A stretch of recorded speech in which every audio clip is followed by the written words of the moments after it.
Hi everyone, welcome back to Ashley's Kitchen. Today we are making stir-fried yardlong beans with pork.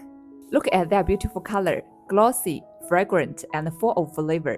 This dish is the kind that makes you want an extra bowl of rice. Let's start with the yardlong beans.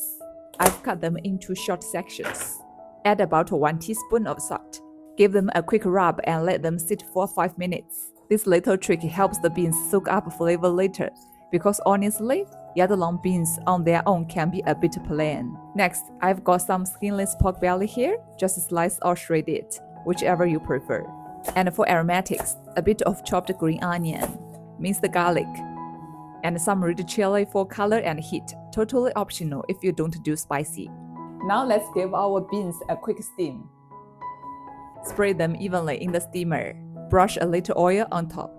That keeps them looking nice and bright green after steaming. Start with cold water and once it boils, steam for about 3 to 5 minutes.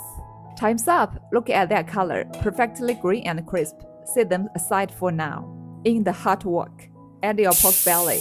No need for too much oil because it will render its own fat. Stir fry until the pork releases that extra oil. Now add the green onion. Give it a quick toss until fragrant.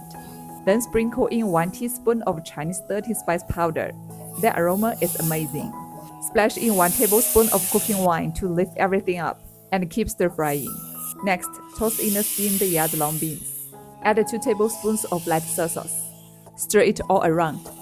Then 5 grams of oyster sauce for that deep umami flavor. Throw in the red chili slices, and season with 1 teaspoon of salt and 1 teaspoon of MSG. Give it all a good toss. And finally, right before turning off the heat, add the minced garlic. This gives it that last burst of fragrance. Stir a little longer to make sure everything is well coated. And we are done. Look how glossy and delicious that looks. This dish with a bowl of hot rice? 1 bowl definitely won't be enough. Let me try a bite for you guys. The beans are crisp, the pork is juicy, and the flavor is so rich and satisfying. If you don't know what to cook for dinner, make this simple, quick, and guaranteed delicious. Thanks for watching. See you next time.